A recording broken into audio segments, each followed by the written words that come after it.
Okay, good morning. I'm Jim Hodgson. I'm here at the Fort Worth Aviation Museum with Garry Goff. Hi. And also with Jim Wittenberg. He's hiding over here to the side. How you doing? There he is. We're here this morning for an F-5 in action video this morning. So it's June 24th, 2020, and we're going to go ahead and just talk to Jim a little bit while we've got the airplane in front of us. I know it's kind of noisy, but as soon as we move around, that'll be helpful. We're right here by the street. Jim, first of all, tell us about what you did in the Air Force. I was crew chief on fighter aircraft in the Air Force. Basically inspecting airplanes, changing tires, gas in the airplane, getting the pilot in the aircraft, ready for flight before takeoff. Okay, and how many years did you spend in the Air Force? I spent 21 years in the Air Force. Always in maintenance and working with airplanes? Yes. Okay. And now I know you've got a history not only with F-5s, but with this particular F-5. Why don't you tell us a little bit about your relationship with this airplane? I started F-5s when I came back from Germany in '74 at Williams Air Force Base in Phoenix. Had 2 years there, and then with the experience that I had, they started a program at Nellis called the Ace Valve Valve program. So they took the experienced people from Williams and sent us to Las Vegas, to Nellis.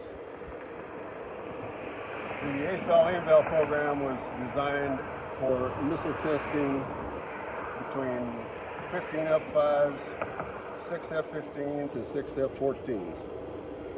That program lasted a year before we dissolved that program and then went to DACT mission only. Okay, what's DACT? The similar aircraft training. Okay. So we're flying against other aircraft and teaching them how to fly against mates. Okay, so now this airplane, let's move up a little bit closer. This airplane, as some of you can tell, has got a red star in the tail and block 5.8 on the nose, and it's got the blue and gray camo colors. Why is it in this paint scheme? The red star was an indication of a Soviet aircraft, and that's what the part of the DACT mission is they're trying to learn against, fly against Soviet-type aircraft. So this was an aggressor. This was an aggressor, and so students would come out, and the aggressor squadron would use the Soviet tactics. Yes. To train the new guys or to train the other people in the other. Now, this airplane also spent some time with the Navy doing the same thing, right? Yes. Okay. They deactivated this organization at Nellis in, I believe, 82. Okay. Then all of our aircraft went to the Navy, and the Navy at the same time was using some aircraft, F-5s, before the Air Force deactivated. Okay. And so this one, when the Navy had it, was also one of the stars of Top Gun, because this was one of the, quote, MiG-28s. They had it all painted up in black for the movie. But Jim, as a crew chief, your job was to make sure the plane was ready to go fly, right? Yes, it was. So why don't you give us an idea of what you'd do when you'd walk up to the airplane? Well, when we do a pre-flight in the morning, before the pilot comes out, it averages probably an hour and a half. Inspections, refueling, making sure the tires are aired up, oxygen in the cylinder for the pilot. Well, let's do the walk around. Show us the walk around. Basically, we're making sure that panels are all secured, tight, no screws missing. We do like this torque link right here. We disassemble to tow the aircraft, but when it's not being towed, connect the torque links so that he has no wheel steering. Would that normally have a remove before flight ribbon on it or something? No, this just hooks up right, okay. Right there, and it stays like that during flight. Oh, okay. All right. So our landing gear safety pin is up here with the red streamer, so that the nose gear doesn't collapse when it's on the ground. Okay. in static position. Before the pilot came out, Jim, would you pull the gear pins out, or was the pilot responsible for pulling the gear pins out? The pilot is responsible for pulling the gear pins. Okay. Okay. So basically, we're inspecting different parts of the landing gear here, make sure we have no leaks, because we don't fly with any hydraulic leaks in the airplane, unlike the Navy. Or the Marines. Well, if it wasn't leaking it, in the Marine Corps, if it wasn't leaking, it didn't have any fluid. So. The same thing inside the nose wheel well here. We have different things that we check to make sure we don't have any leaks. And then we also have, like I've noticed on the other aircraft, static ports right here for temperatures. Here's the heating probe. The guns, we did not use the guns during our training, only during qualification at Nellis did they ever use the guns in this airplane. So what do you have, 250s? 220s. 220s, okay. Now, the 58 number is the last two digits of the airframe bureau number. The Navy used the number up here as their squadron. Okay, it was a squadron number as opposed to a bureau number. Okay, okay. That's why the Air Force has the last two numbers of the bureau number on the aircraft. Okay, and what else did you look at up front here? Well, we just make sure that all the screws are tight. Making sure that the pitot tube is good and clear. Now, would you normally have a cover on your pitot tube? Normally there's a pitot cover on it. Okay. Pilot would take the pitot cover off also, and that way he looks to make sure there's nothing in there also. Okay. I noticed the nose is painted black. Is that because it had a radar in here? Did it have a small type radar in them or not? Yes, it does have a small radar. Let's go back around the other side so you can show them how the pilot would get in the cockpit. This airplane has a self-contained ladders, steps to get in the airplane. You have one solid step here. This is secret information. We don't want any of our visitors to come out and try this. And this is the step right here. This is the panel. To open it up. Open the cockpit. Holy cow, look at that. Dude, that's awesome, Jim. And we put it back in place. That's cool. It's ready for the pilot entry. He would get his foot up here, and then climb into the cockpit. Okay, so no need for a ladder or any of that kind of No, thing. there isn't. Okay. Did most of the time you have a ladder when you're at home base? And you No. so they were always already this direction. Wow. Yeah. Okay. Wow. I didn't know that canopy opened like that. That's cool looking. Okay. Let's continue the walk around here. Okay. So we're just looking over the aircraft on inspections for fasteners, screws missing. Then we're going on to the wheel here, the left main landing gear. Make sure that we've got plenty of tread on a tire. Now, could you have threads showing on your tires? Yes, we did. So how many ply were on the tires? I believe 32. 32. Okay. So if we got down to a red cord, we generally don't go down to a red cord. But if we did, it's an automatic change. Okay. So now, is that something that you would do? Would you do tire changes? I do the tire changes. So we've taken the torque, the links here in the back, so the door would come out a little bit further. You got a wheel nut over on this side. You take it off, pull the pull the tire off, have somebody in the cockpit holding the brakes, because the brakes are loose inside. Okay. So it's easier to move it in and out when the brakes stay in one position. You've got it on a jack now, though, too, right? Yes. How long would it typically take you to change a tire if somebody brought one in and it was bad on tires? My recollection, I think you could do one in about 15, 20 minutes.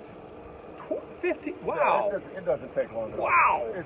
We called this airplane our Mattel toy, Tinker toy, because it was very easy to work on, simple aircraft. So you could turn this thing. It yes. never even stopped. You could turn it in an hour and no big deal that had a bad tire. Yes. Yeah, Holy cow, watch the speed brake. Yeah. This was designed as an export fighter, too, wasn't it? Yes, it was. Yeah. There was, I don't recall exactly how many countries offhand. I know there was over 20-some countries that did buy F-5s, and there are some still being flown, some of the eastern countries. And this is a speed brake to slow the airplane down when he's coming in for landing. Or when you're rendezvousing. Oh, yeah, that too. The main gear doors are when the airplane lands and the tires are on the ground, these gear doors will open up and they'll hang down the center. So until he gets on the ground, you know, they're gonna open and then come back up, and then when the wheels go down, they reopen. Okay. Watch your head. Watch your back. Watch your back. This is called a leading edge flap, which aids in lift for the airplane. And we also have I believe a 13-inch nose hike system in the nose strut, and I'll show you that right. So on normal nose strut, when it's on the ground, it will be like this. When the pilot activates the switch in the cockpit, this nose strut will come up another 13 inches to raise the angle of attack on the aircraft. So that's to assist in takeoff? That's assist on takeoff. Okay. Wow. For shorter field. Okay. So we've only got about another 5 to 10 minutes, so let's go ahead and move it along here a little bit. So we always carried AIM-9s on our wingtips for training purposes. But yours were blue, right?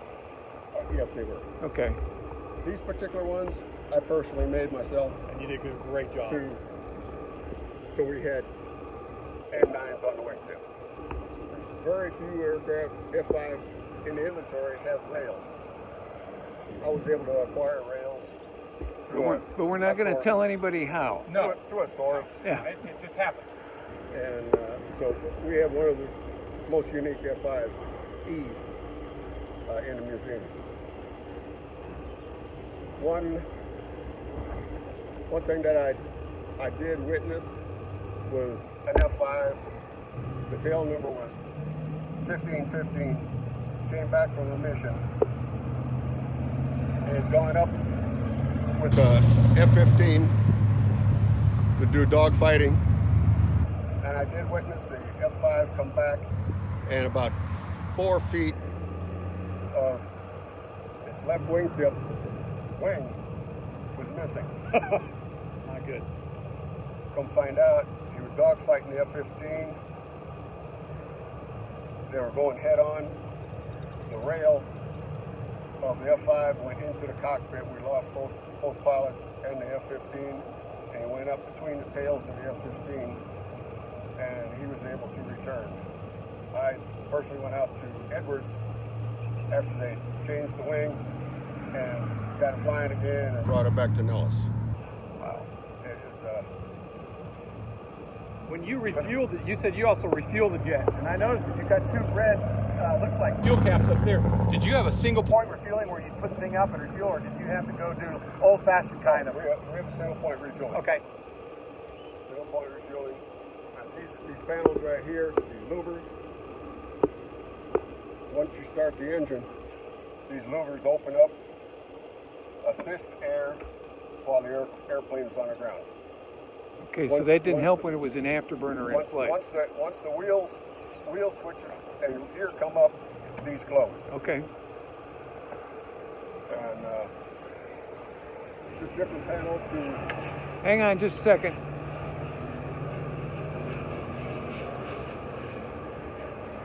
At one of these noisy airports, go ahead.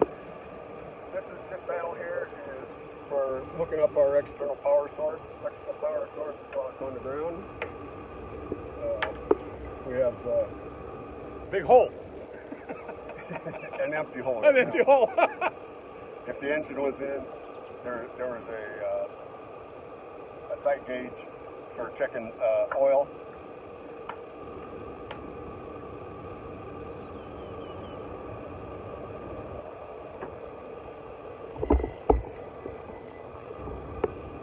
Did they have any problems in landing, dragging the tail? We had one incident, and I was there at that one also, and that was at Gulfport, Mississippi.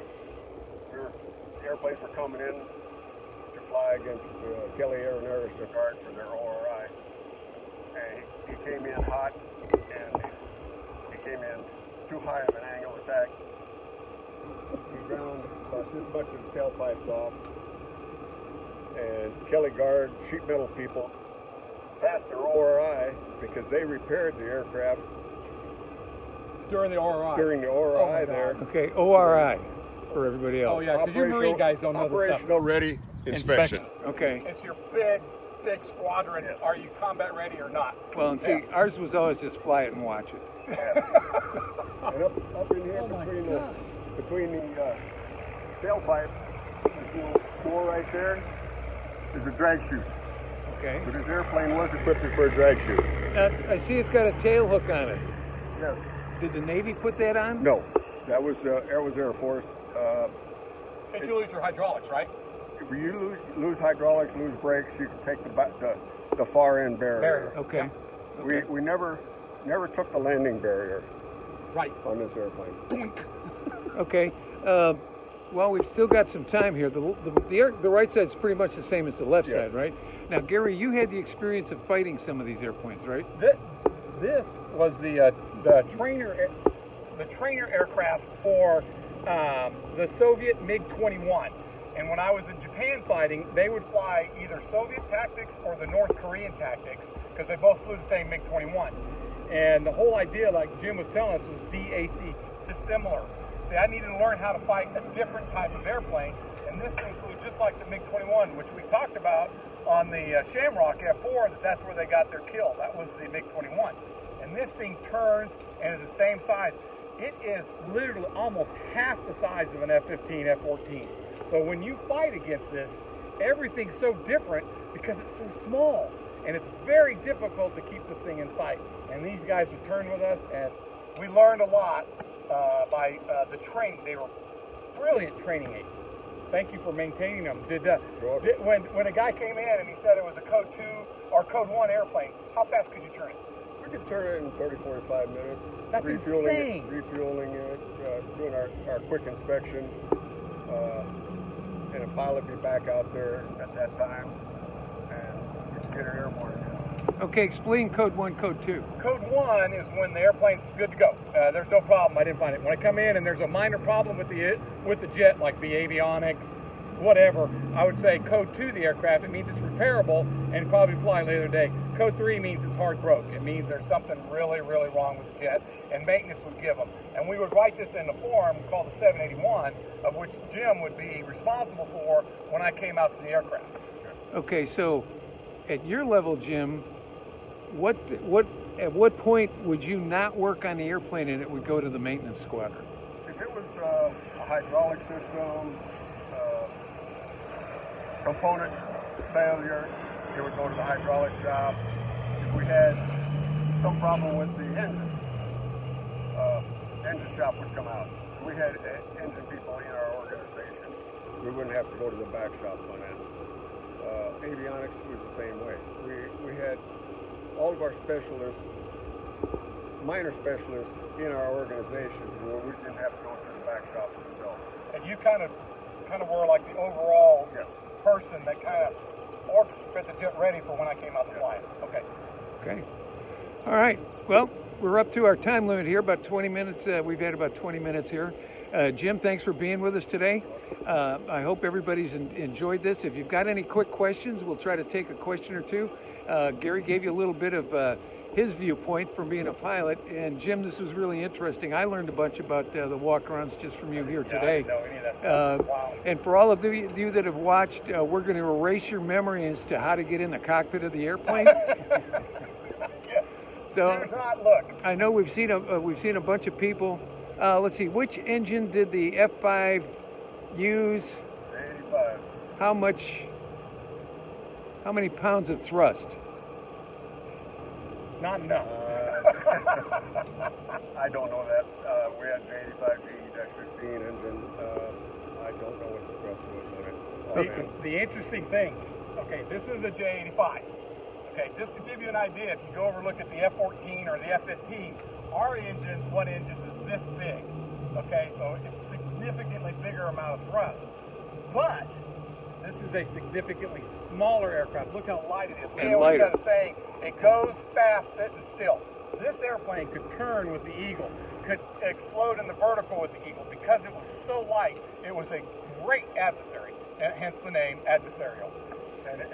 This engine does have an afterburner on it. Yes, it's a supersonic jet.